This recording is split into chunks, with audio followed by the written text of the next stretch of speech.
날씨가 더워서 고생 많았죠.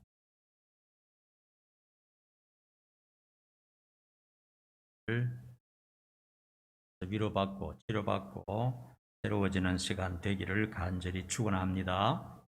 오늘 제목은 먼저 화해하라 이런 제목입니다.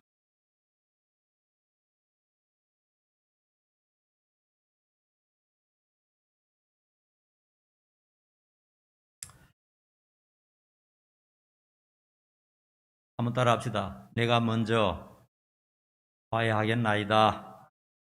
이런 마음 가지고 오늘 주님의 말씀을 좀 생각해 보도록 하겠습니다. 제가 안산에 와서 처음 안산에 와서 얼마 되지 않았는데 스타렉스를 운전해 가다가 약간의 접촉사고가 있었어요. 제가 지금 어딘지는 정확하게 기억을 못 하겠어요. 하여튼 양쪽에 주차되어 있고 길이 한 길밖에 없는데 그 길을 나가는데 가다 보니까 앞에서 차가 오길래 제가 뒤로 좀 빼줘야 되겠다 하고 뒤로 조금 물렸는데 뒤에 차가 따라오다가 접촉이 되었어요. 그러니까 뭐 약간 접촉사고가 났어요.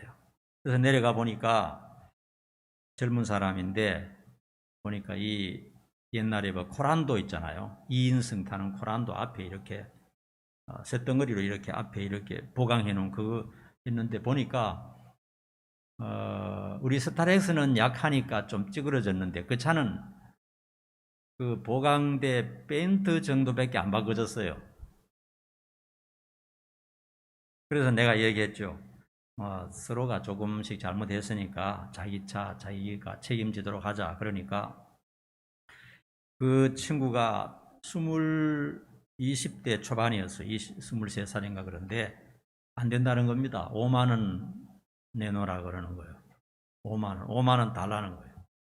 이거 고치는데 5만 원 드니까 5만 원 달라 그래요. 그래서 둘이서 약간 좀 이렇게 실랑이를 하다가 보험 처리를 했습니다. 삼성화재 불러가지고 보험 처리를 하고 집에 돌아왔는데 저녁에 보험회사에서 전화가 오는 겁니다. 난 보험 처리하면 끝나는 줄 알았는데 보험회사에서 전화가 와서 뭐라고 말하냐 하면 오늘 인사사고를 내셨네요 그러더라고요. 깜짝 놀랐어요. 그냥 물량적인 사고가 아니라 사람을 다치게 하셨다는 겁니다. 그래서 깜짝 놀라가지고 그래서 인사사고를 내셨네요.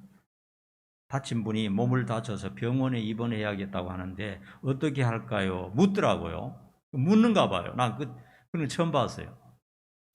그래서 그냥 놔두면 어떻게 됩니까? 놔두면 아마 그 사람이 고발할 겁니다. 고발하면 경찰서 왔다 갔다 하고 그것도 안 되면 변호사 선임해서 아마 법적 대응할 겁니다. 이렇게 하는 거예요. 얼마나 겁이 나는지요. 그래서 병원에 입원하라 그랬어요. 근데 그 다음날 또 전화가 왔습니다. 보험회사에서. 옆에 땄던 친구가 다쳤는데 아주 뭐 허리도 아프고 지금 꼼짝을 못 한답니다. 어떻게 할까요? 그러는 거예요. 이거 제대로 걸렸구나 하는 생각이 들었지만 어떻게 합니까? 할 수 없이 또 입원하라 그랬죠. 하여튼 3번인가 전화 왔어요. 3번인가 전화 와서 얘기하길래 얼마나 겁이 나는지요. 얼마나 두려운지요. 그래서 이거 참 제대로 걸렸구나. 보험 사기가 이런 거구나 하는 그런 생각이 들었지만은 뭐 이미 어쩔 수가 없는 거예요. 그래서 하라는 대로 다 해주라고 그랬어요. 붙어서 싸울 수도 없는 거고. 그리고 아마 그 후로 3년간 보험료가 할증되어서 몇십만 원을 더 냈을 것 같아요.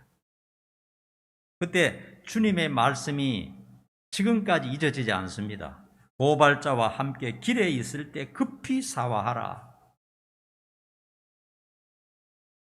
조금 더 지나고 그냥 싸움이 벌어지면은 훨씬 더 많은 손해를 보니까 차라리 그때 5만 원 주고 끝냈으면 좋았을 텐데 5만 원 그거 아끼려고 하다가 몇십만 원을 손해봤던 기억이 납니다. 그래서 주님의 말씀이 2000년 전에 하셨던 말씀이지만 참 진리다 하는 생각을 하게 되었어요. 여러분 참고하시기 바랍니다. 자, 오늘 이제 먼저 와이하라에서 첫 번째로는 살인하지 말라 하는 말씀을 한번 생각해 봅시다. 오늘 본문의 말씀은요, 예수님께서 십계명을 강화해서 본질을 설명하신 그런 내용입니다. 살인하지 말라 하는 내용을 그 본질이 무엇이냐, 그리고 그것을 신약에 와서는 어떻게 강화되었느냐, 그것을 주님께서 설명하신 내용입니다. 인간의 생명에 관해서는 하나님만이 주권이 있기 때문에 살인은 용서받을 수 없는 죄다 하는 것을 먼저 알아야 됩니다.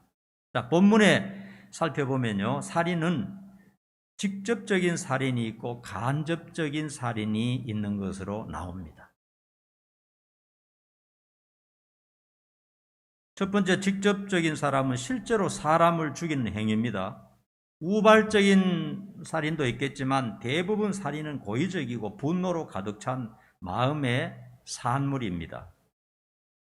오늘날 여러분들이 알다시피 뉴스만 보면 그냥 살인사건이 너무나도 빈번하게 일어나고 있어요. 엄청난 일입니다. 용서받을 수 없는 일들이 세계 도처에서 일어나고 있습니다. 2020년 7월 23일에요. 23살 먹은 청년이 일면식도 없는 50대 여성을 그 흉기로 45번인가 찔러서 살해했습니다. 한 번도 본 적이 없어요. 왜 어떻게 되냐 하면요, 여성 3명이 산에 이제 등산도 하고 약초를 캐러 간 거예요. 근데 두 사람은 산에 올라가서 약초를 캐러 갔는데 이 아주머니는 그날따라 머리도 아프고 몸이 컨디션이 안 좋아서 그냥 차에 파킹해 놓은 차에 앉아서 쉬고 있었어요. 그런데 마침 이놈이 살인을 저지르는 날이었어요. 가보니까 차에 어떤 여자가 있길래 문을 열으라고 그래가지고 그냥 한 번도 본 적이 없는 사람을 무자비하게 아주 처참하게 이렇게 난도질해서 죽였다는 겁니다. 그리고 그 후회가 더 가관입니다. 이제 조사를 받고 하는데 왜 죽였느냐 뭐 이런 조사할 것 아닙니까? 그러면은 반성하고 잘못했다 뭐 이렇게 해야 맞는데 그 친구 하는 말이 뭐냐 하면 나는 살인을 하면 좀 재미도 있고 흥분도 되고 뭔가 그런 게 있을 줄 알았는데 살인해봐도 뭐 별 재미도 없더라. 이러려고 내가 계획하고 이렇게 힘들게 살인했나 싶더라. 그렇게 진술하는 거예요. 그리고 원래는 내가 200명을 연속적으로 죽이려는 그런 생각을 했는데 참 아쉽게 됐다. 이러는 거예요. 연속적으로 그냥 큰 건 한번 터뜨려서 그냥 많은 사람을 죽이는 것이 내 꿈이고 인생의 목표였는데 좀 잘못됐다. 그런 식으로 얘기하더라는 겁니다. 여러분, 오늘날 살인사건이 얼마나 많이 일어납니까? 친족살인도 있고요. 친구살인도 있고요. 부모 자식 간의 살인도 있고요. 살인사건이 얼마나 많이 일어나는지 모릅니다. 이거는 용서받을 수 없는 죄인 것입니다. 그 다음에 두 번째로는 간접적인 살인이 있는데요. 자, 우리 성경 한번 읽어보십시다. 21절, 22절 같이 한번 읽어보십시다. 다 같이 시작. 옛사람에게 말한 바 살인하지 말라. 누구든지 살인하면 심판을 받게 되리라 하였다는 것을 너희가 들었으나 나는 너희에게 이르노니 형제에게 노하는 자마다 심판을 받게 되고 형제를 대하여 나가라 하는 자는 공회에 잡히게 되고 미련한 놈이라 하는 자는 지옥 불에 들어가게 되리라. 우리가 직접적인 살인은 하지 않겠지만 간접적인 살인을 할 수가 있다는 겁니다. 예를 들자면 몇 가지 한번 생각해 보면요. 농부가 더 많은 수확을 올리기 위해서 과다하게 농약을 사용하는 것도 간접적인 살인입니다. 자기는 좀 더 돈을 벌려고 하지만 누군가 그것을 먹고 생명에 지장을 받습니다. 암이 걸린다든지 생명이 분명히 단축되는 것입니다. 시골에 가 살아보면요, 시골의 노인들 농약을 엄청 많이 뿌립니다. 엄청 많이 뿌려요. 그거 다 일종의 살인이라는 겁니다. 또 기업하는 사람들이 공장의 오폐수를 상수원으로 그냥 흘려보내는 것, 그것도 간접적인 살인이 되는 것입니다. 자기는 이익을 보려고 할지 모르지만 다른 사람에게 생명에 영향을 주는 것이기 때문에 반드시 심판을 받게 되는 것입니다. 옥상의 난간을 허술하게 해서 거기서 사람들이 떨어져 죽게 한다면 그것도 간접적인 살인입니다. 구약에 나와 있어요. 또 악한 말을 해서 그 울분을 이기지 못하고 자살하게 만든다면 그것도 살인인 것입니다. 얼마 전에 보니까요, 어떤 유치원 교사가 학부모로부터 극심한 욕을 먹은 나머지 그냥 그날 저녁에 집으로 돌아가지 않고 옥상에 올라가서 스스로 목숨을 끊었다 하는 얘기를 들었습니다. 악독하고 잔인하고 살기등등한 말을 들으면 정말 자존심 상하고 죽기보다 더 괴로울 때가 있는 것이죠. 또 오늘 보니까 노하는 자도 살인의 범주에 속한다 그랬어요. 마음속으로 화내는 것, 그러니까 저주하고 미워하고 불만으로 차서 그냥 상대방을 죽이고 싶다 하는 그 생각만 해도 일종의 살인의 뿌리가 되기 때문에 그것도 역시 간접적인 살인이라는 겁니다. 그리고 처벌이 어떻습니까? 간접적인 살인이나 직접적인 살인이나 처벌은 동일합니다. 마음으로 살인했는 것이나 직접 죽인 것이나 다 지옥행입니다. 처벌이 동일해요.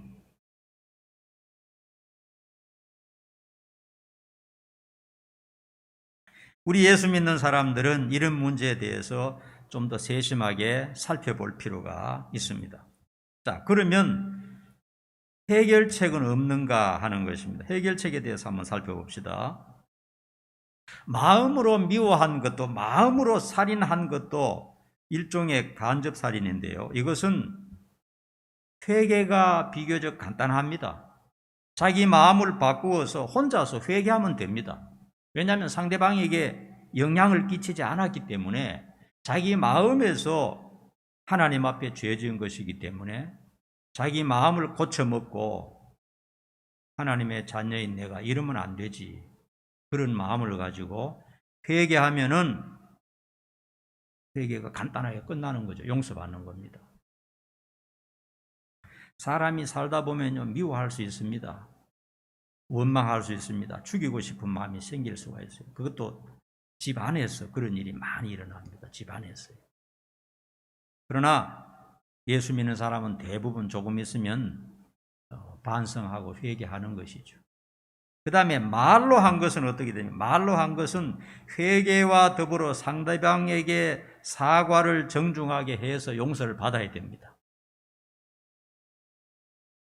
말을 해서 상대방의 상처를 준 것은 자기 혼자 하나님 앞에 회개해서 끝나는 게 아닙니다. 하나님으로부터는 용서받을지 몰라도 그 사람이 지금 한이 맺혀 있다 이 말이에요. 그 사람에게 어떤 방법으로든지 풀어야 됩니다. 풀지 않으면 그 사람이 마음에 꽉 악을 품고 있으면요, 그 영향이 오는 것입니다. 그렇기 때문에 말로 한 잘못에 대해서는 회개와 더불어 정중하게 그 사람을 찾아가서 풀어야 됩니다. 마음이 누그러질 수 있도록 풀어야 됩니다. 쉽지는 않겠지만은 그렇게 하는 것이 내가 사는 길이고 내가 떳떳하게 자신감 있게 신앙생활을 할 수 있는 길인 것입니다. 그 다음에 실제로 살인을 하면 회개가 막 거의 어렵다고 보면 됩니다. 회개할 수가 없어요. 일단 법의 심판을 받아서 최소한 10년 이상 감옥에서 벌을 받아야 됩니다. 죽은 사람에게 용서를 구할 수 없기 때문에 그 가족들에게 용서를 받아야 됩니다. 죽은 사람이 이미 죽어버렸어요. 그러면 그 가족들에게 용서를 받아야 되는데 그 용서를 해 주겠습니까, 여러분? 웬만큼 돈을 주어서 용서를 해 주지 않습니다. 그러므로 용서받는 것이 굉장히 어렵고 그 살인죄가 평생을 짊어지고 가는 것이죠. 며칠 전에 법원에 이런 판결이 나왔어요. 어린 딸에게 대소변을 먹이고 구타해서 살인한 엄마가 있었어요. 뭐 이런 얘기 들어도 이제는 별로죠, 그죠? 자기 어린 딸에게 대소변을 먹이고 그 다음에 때려서 죽였다는 겁니다. 그래서 법원에서 30년형을 받았어요. 그러니까 상고했는데 너무 억울하다 이렇게 말했다는 겁니다. 여러분, 친족을 살해한 죄는 용서받을 수가 없어요. 용서받을 길이 없다 하는 것입니다. 그 다음에 예배보다 먼저 형제와 화해하라 하는 말씀을 한번 생각해 봅시다. 23절, 24절 보십시다. 다시 시작. 그러므로 예단에 들이다가 거기서 내 형제에게 원망 들을 만한 일이 있는 것이 생각나거든 예물을 제단 앞에 두고 먼저 가서 형제와 화목하고 그 후에 와서 예물을 드리라. 예배를 드리려고 왔다가 가족이나 형제나 친구나 동료나 성도들에게 뭔가 원망 들을 만한 일이 생각나거든 예배를 중단하고 먼저 찾아가서 화해부터 하고 그리고 다시 와서 예배를 드리라. 문자적으로 보면 바로 그런 내용이죠. 가까운 사람과 미움과 불만으로 가득하다면요, 하나님을 예배하는 것이 어렵습니다. 마음에 그냥 분노가 차 있는데 어떻게 예배가 되겠습니까? 기도도 잘 되지 않고요, 찬송도 잘 되지 않고 형식적으로 될 수가 있습니다. 이 예배와 기도와 찬양은 마음속에서 막 우러나와야 되거든요. 성령께서 역사해 주셔서 막 기도하는데 막 눈물이 나오고 감동이 되고 찬양이 막 저절로 입에서 막 찬양이 나오고 하나님 말씀을 들었을 때 그것이 은혜가 되고 역사가 일어나야 되는데 이런 이 원망 들을 만한 것이 내 마음속에 꽉 붙들고 있으면요, 내 마음이 빼앗겨 버리고 하나님 앞에 바르게 설 수가 없다는 것입니다. 하나님의 자녀들은 우리를 한없이 용서해 주신 하나님을 생각해야 됩니다. 영원히 죽어서 지옥 갈 수밖에 없는 우리들을 용서해 주시기 위해서 예수님이 사람의 몸을 입고 오셔서 하나님과 우리 사이에 화목 제물이 되셨어요.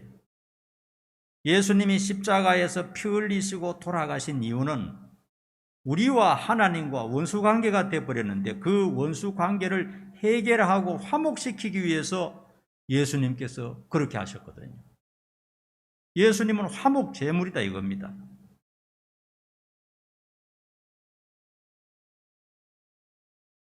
그러므로 그걸 생각해야 됩니다.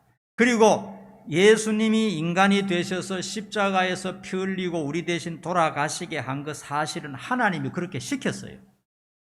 인간들과 나와 참 안 좋은 관계다. 인간들이 나를 배신하고 전부 다 말씀에서 벗어나서 다 지옥 가게 생겼다. 네가 사람의 몸을 입고 가서 나하고 좀 화목 좀 시켜다오. 이렇게 해서 하나님께서 예수님을 이 땅에 보내시고 예수님께서 그 일을 중간에서 화목케 하셨거든요. 그러니까 하나님의 은혜가 얼마나 크냐, 예수님의 은혜가 얼마나 크냐, 영원히 저주받아 죽을 수밖에 없는 우리를 위해서 천지를 만드신 하나님의 아들이 처참하게 십자가에 돌아갔었다 이겁니다. 어떻게 하려고요? 나와 하나님과의 원수관계 되었던 것을 해결해 주시고 화목시켜 주시기 위해서 그랬다 이겁니다. 그러므로 예수님을 믿는 우리는 하나님과 화목관계가 된 겁니다. 하나님은 더 이상 우리를 미워하지 않습니다. 죄책도 따지지 않습니다. 우리가 기도하면 하나님은 다 들어주시고 모든 기도 전부 다 응답해 주십니다. 하나님 우리의 아버지입니다. 하나님 우리와 가까이 계시고 우리를 너무너무 사랑하시는 그런 관계가 되었습니다. 그리고 죽음에도 함께 하시고 죽음 후에 영원한 세상 하나님 나라에서 영원히 살 수 있도록 만들어 주셨습니다. 그렇기 때문에 우리도 내 가족들, 내 친구들, 내 주변에 있는 사람들과 내가 먼저 화목해야 됩니다. 상대방이 어떻게 했든지 간에 화목해야 됩니다. 왜 그러냐? 하나님이 나를 화목하기 위해서 자기 아들을 대신 죽게 하신 그 정도로 손해를 보셨다면 우리도 자존심 좀 죽이고 화목해야 되지 않겠나.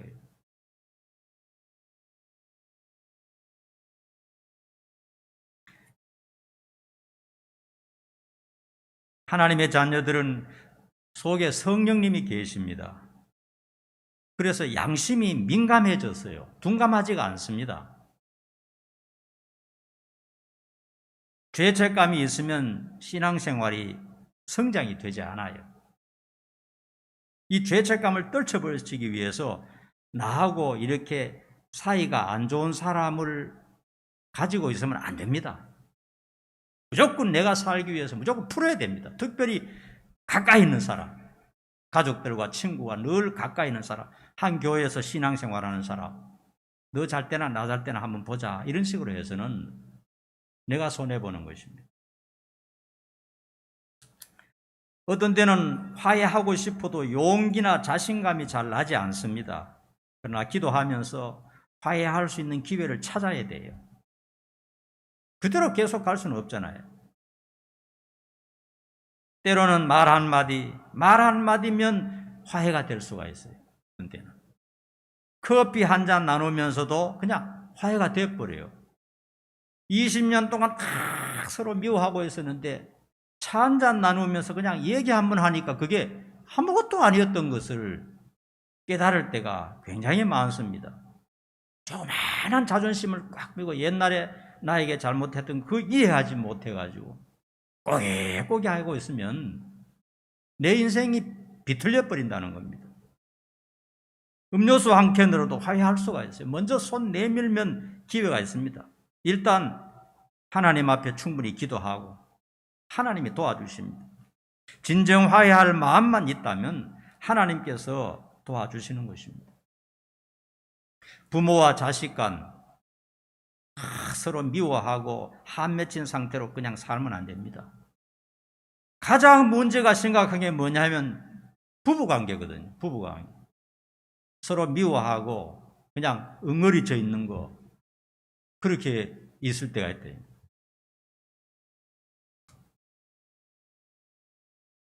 형제 간에, 교회 성도 간에 이런 모든 것을 먼저 손 내밀어서 화해를 해야 됩니다. 화해를 하고 나면요, 하나님이 기쁨을 주시고 평안을 주시고 등을 두드려 주시면서 참 잘했다, 너 참 잘했다, 그렇게 하실 줄로 믿습니다. 오늘 예수님께서 예배보다 더 중요한 것이 가까운 사람과 화해하는 것이라고 말했어요. 그래서 우리는 주변의 사람과 좋지 않는 관계에 있다면 보시고 빨리 풀어야 됩니다. 어린아이처럼 계속 이렇게 품고 있으면 안 되고 성숙한 사람처럼 찾아가서 빨리 풀어야 되고, 그게 잘 안 되면은 기도하면서 기회를 찾아야 되는 것입니다. 그것이 굉장히 중요합니다. 그 다음 세 번째, 고발자와 함께 있을 때 급히 사과하라 말씀하셨습니다. 25, 26절 한번 봅시다.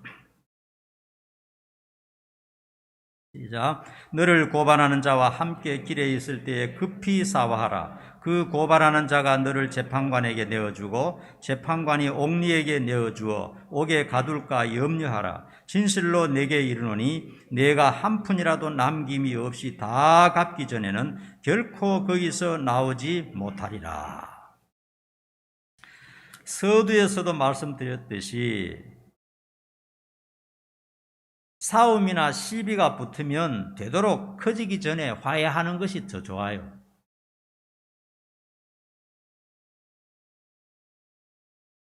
사실 신자들은 마음이 굉장히 약합니다. 싸움을 잘 하지 못해요. 우리 교인들 중에 싸움 잘할 것 같은 사람 아무도 없어요. 그러니 싸워서 이기지 못합니다. 우리 신자들이요, 처음에는 욱하죠. 욱하고 성질이 날 수 있어요. 그래서 그냥 말을 내뱉을 수도 있고, 화를 낼 수도 있고, 하지 못할 말을 할 수도 있는데, 우리 신자들은요, 그러고 오래 못 갑니다. 낮에 그렇게 화내고 싸웠다면요, 밤이 되면 반드시 후회합니다. 우리 신자들의 특성이 그래요. 악한 사람들은 어떻습니까? 내가 그놈을 완전히 죽여버려야 되는데 이런 마음을 풀지 않습니다. 그리고 기회를 찾아요. 그러나 예수 믿는 사람들은 마음이 그렇지가 않습니다. 낮에 그냥 욱하고 화를 냈으면 저녁에는 그게 후회가 되는 거예요. 내가 좀 참아야 되는데 괜히 이래가지고 내 마음이 이렇게 아프다.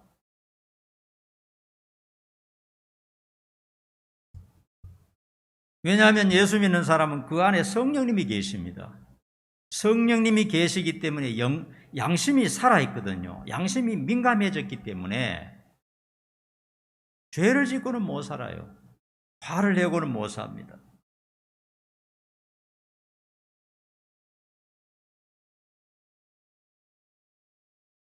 악한 사람과 싸워서 이기려면요, 그 사람보다 더 악해져야 됩니다. 싸움에 이기는 사람이 누굽니까? 더 똑똑한 사람이 이기잖아요.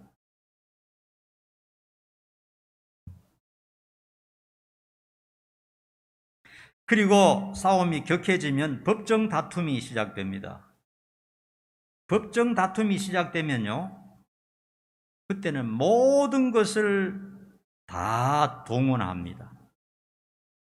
돈도 동원하고, 변호사 선임하고, 변호사 중에도요, 300만 원으로, 최하가 300만 원인데, 300만 원짜리 변호사 쓸 수도 있고요, 1000만 원짜리 쓸 수도 있고요, 10억짜리 변호사도 있어요. 그래서 돈이 많은 사람은 이 더 강한 사람을 쓰니까 이길 확률이 더 많죠. 그러나 돈이 없어서 변호사를 못 쓰면 내가 잘했지만 못 이깁니다. 법정이라는 것은. 그리고 증인도 세우고요, 증거 수집도 하고요. 그렇게 해서 법정 다툼이 시작되면요, 서로가 모든 것을 다 동원하고 서로 거짓말도 하고 막 모든 방법을 동원하기 때문에 얼마나 힘이 듭니까, 여러분? 그리고 민사재판 같은 것은 한번 붙으면요, 이게 뭐 6개월이고 1년이고 계속 갑니다. 상대방에서 조그마한 증거 하나 내면 또 한 달 또 연기되고요.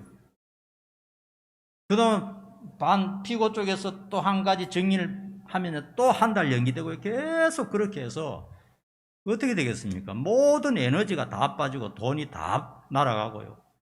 일도 제대로 못하고 법정 싸움이 되면 그렇게 됩니다. 여러분 참고하십시오. 우리 주님의 말씀을 한번 기억해 보시기 바랍니다. 그래서 결국에 가보면요, 빽이 있거나 돈이 많은 사람이 이기는 예가 굉장히 많습니다. 잘했다고 이기는 게 아닙니다. 법이라는 것이요, 우리가 생각할 때 쉬운 게 아닙니다. 잘했다고 이기는 게 아니고요, 빽이 세고 돈이 많고 이런 사람이 이기는 경우가 굉장히 많습니다.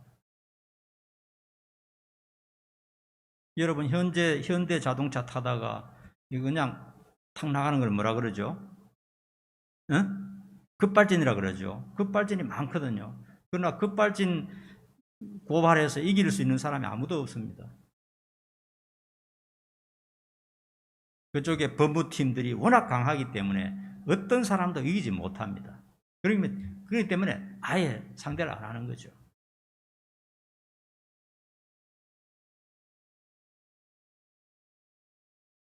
그리고 더 악독하고 지독한 사람이 싸움에 이기는 경우도 있습니다.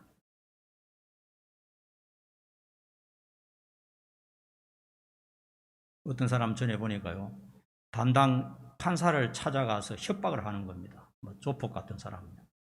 만약에 너 어떻게 하면 너 집안 다 죽이겠다, 이런 폭력을 행하면 겁이 나거든요.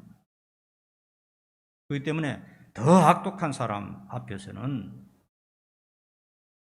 이길 수가 없는 것입니다. 그렇기 때문에 주님께서는 시비가 있거나 악의적으로 덤비거나 또한 법정 다툼이 일어나려고 할 때 차라리 그냥 5만 원 줘버리고 10만 원 줘버리고 아니면 100만 원 줘버리고 그냥 가야 하는 것이 더 낫다는 겁니다. 상대방이 이를 갈고 달라들면요, 내가 큰 빽이 있든지 우리 집안에 뭐 판사가 있든지 변호사가 있든지 그러면 조금 나은데, 그렇지 않으면 법정에 들어가면 내가 잘했다고 이런 게 아니라는 겁니다.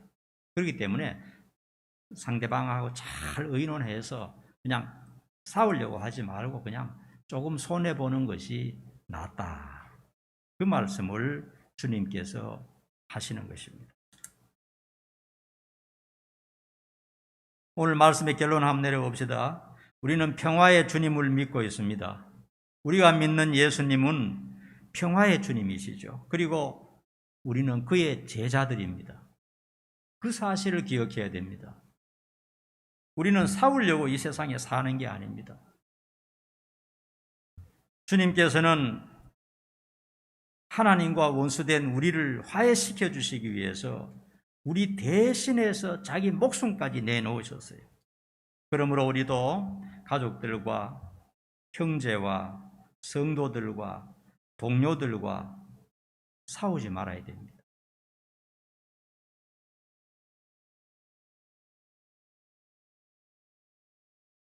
옛날에 형제들이 많을 때는 보면요, 형제 간에 그냥 싸움이 심각합니다. 싸움이 심각해요. 요즘 뭐 하나 둘이니까 그런 게 별로 없겠지만 옛날에 형제 간에 한번 싸우면요, 야곱과 그 에서 보세요. 한번 싸우면요, 수십 년 동안 그냥 다 맺혀서 안 푸는 겁니다. 그러므로 하나님을 믿는 우리들은 싸우지 말아야 됩니다. 그리고 서로 이해하고 반영하고 용서해야 됩니다.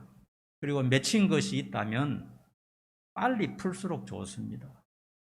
풀지 않으면 내 마음이, 내 속에 하나님이 계시기 때문에 민감해졌잖아요. 그러니까 내 자신이 훨씬 더 괴롭고 훨씬 더 영적으로 손해볼 수가 있는 것입니다. 그렇기 때문에 주변 사람들과 좋은 관계를 가지고 싸우지 말고 화해하고 살아야 됩니다. 그리고 악한 자들을 대상으로 시비하고 싸우지 말아야 됩니다. 차라리 좀 손해보고 자존심 꺾고 그치는 것이 더 낫다는 것입니다. 싸움이 커지고 다툼이 격해지면요, 영적으로, 정신적으로, 육체적으로 엄청난 손해를 봅니다. 그렇기 때문에 예수님께서 말씀하셨던지 악한 자를 대적하지 말라. 악이 꽉 차 있는 사람하고 시비 붙고 싸우면 안 됩니다. 반드시 보복당합니다. 그 사람은 그냥 손해보고 그냥 지나치는 것이 나았습니다. 어떤 경우에는요, 내 힘으로 도저히 용서할 수 없는 경우가 있어요. 용서가 안 되는 죄가 있을 수 있습니다. 예를 들자면 학교에서 집단 따돌림을 당했다. 용서하기 어렵죠. 용서가 안 되는 겁니다. 용서하려고도 안 되죠. 학교에서 그냥 폭력에 시달렸다. 3년 동안 그냥 두들겨 맞고 인간 취급 못 받았다. 참 용서가 안 됩니다. 그리고 어떤 경우는 성폭력을 당했다. 이런 것은 용서가 안 되는 거거든요. 용서할 수 없는 경우도 있을 수가 있어요. 그럼 어떻게 해야 됩니까? 예수님 말씀하셨어요. 원수가 없는 것이 내게 있으니 내가 갚아주리라 하신 말씀이 있거든요. 정말 악독한 자, 용서할 수 없는 그런 자에 대해서는 원수를 갚겠다고 내가 나서면 안 되고 그걸 주님께 맡기라는 겁니다. 주님께서 갚으시도록, 공정한 주님께서 공평하게 갚으시도록 주님께 맡겨야지. 내가 한번 갚겠다고 나서면 그냥 내 자신이 너덜너덜해지는 겁니다.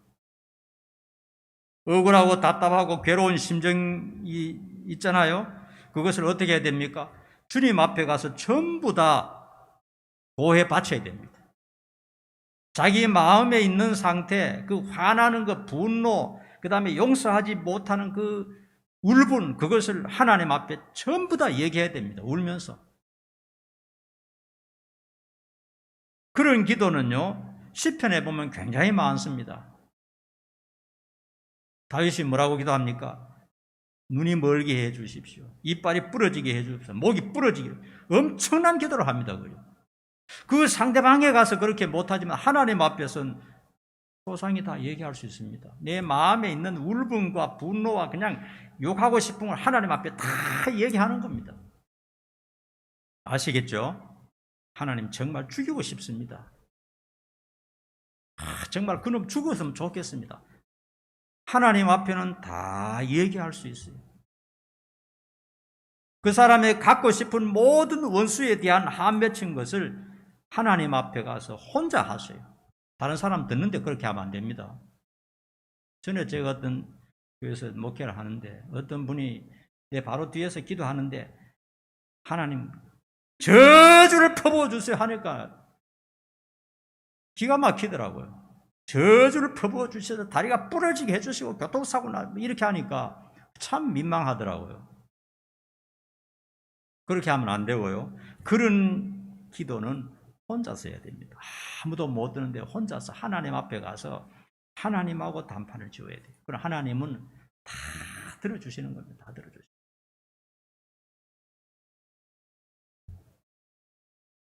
그리고 난 다음에 어떻게 됩니까? 하나님 앞에 얘기를 다 했으면 그 문제는 이제 내 손에서 하나님의 손으로 넘어간 겁니다. 믿습니까, 여러분? 그리고 주님께서 어떤 식으로 처치하시든지 신경 쓰지 말아야 됩니다. 하나님 앞에 맡겼으니까 하나님 알아서 그 사람을 처리해 주시기 바랍니다 하고 그 한 맺힌 사람, 내 힘으로 용서할 수 없는 사람에 대해서 하나님 앞에 전부 얘기하고 하루를 얘기하든지 이틀 얘기하든지 얘기를 자꾸 하고 기도를 하고 나면요, 내 마음이 풀립니다. 시원하게 풀리면서 됐다. 됐어 이젠. 이런 마음이 듭니다. 여러분 한번 해보십시오. 하나님 앞에 얘기하지 않고 내가 품고 있으면요, 평생 내 속이 시커멓게 타 들어가지만요, 누구한테 막 풀어놓으면 이제 그게 문제가 사그라들거든요. 하나님 앞에 전부 얘기했다면, 울면서 그냥 실컷 그냥 했다면 이제는 그 문제가 하나님 앞에 넘어간 겁니다. 너희 염려를 다 주께 맡겨버리라. 이는 그가 너희를 돌보심이라 말씀하셨어요. 그래서 하나님 앞에 그 문제를 넘겼으면은 하나님 책임져 주시고 알아서 처치해 주시기 바랍니다 하면 하나님께서 반드시 원수를 갚아 주십니다. 내 눈앞에서 당장 망하게는 안 하세요. 그러면 내 마음이 아프잖아, 그죠? 그러나 하나님은 반드시 내 그 괴로움과 고통의 문제를 반드시 해결해 주신다 하는 것입니다. 사랑하는 성도 여러분, 우리는 하나님의 자녀들입니다. 주변 사람들과 화목함으로 행복한 성도들이 될 수 있기를 간절히 축원합니다. 기쁘고 행복하고 자유하게 살기 위해서는 사람들과 맺힌 게 없어야 됩니다. 단 한 사람이라도 맺힌 게 있으면 절대로 행복이 찾아오지 않습니다. 그렇게 하시는 여러분 되기를 축원합니다. 기도하겠습니다. 오늘 예수님의 말씀을 통해서 제사보다 예배보다 먼저 형제들과 화목하라고 하셨습니다. 우리 성도들이 주님의 말씀을 받아들이고 순종해서 주변에 있는 모든 사람들과 화해하며 살아가게 도와주시옵소서. 예수님의 이름 받들어 간절히 기도하옵나이다. 아멘. 자, 찬양하겠습니다. 주의 음성을 내가 들으니 기쁘게 박수 치면서 찬양 드리겠습니다.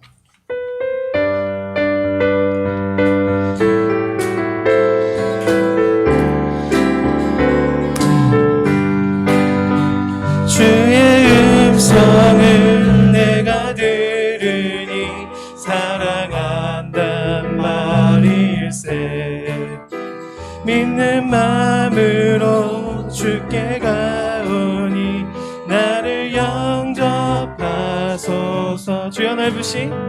주여 넓으신 은혜 베푸사 나를 받아주시고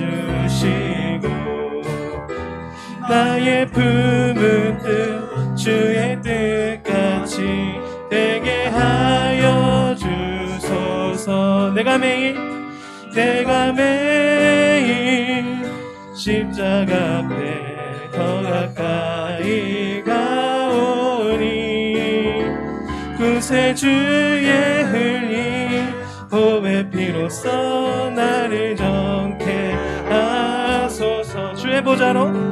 주의 보좌로 나갈 때에 어찌 아니 입을까.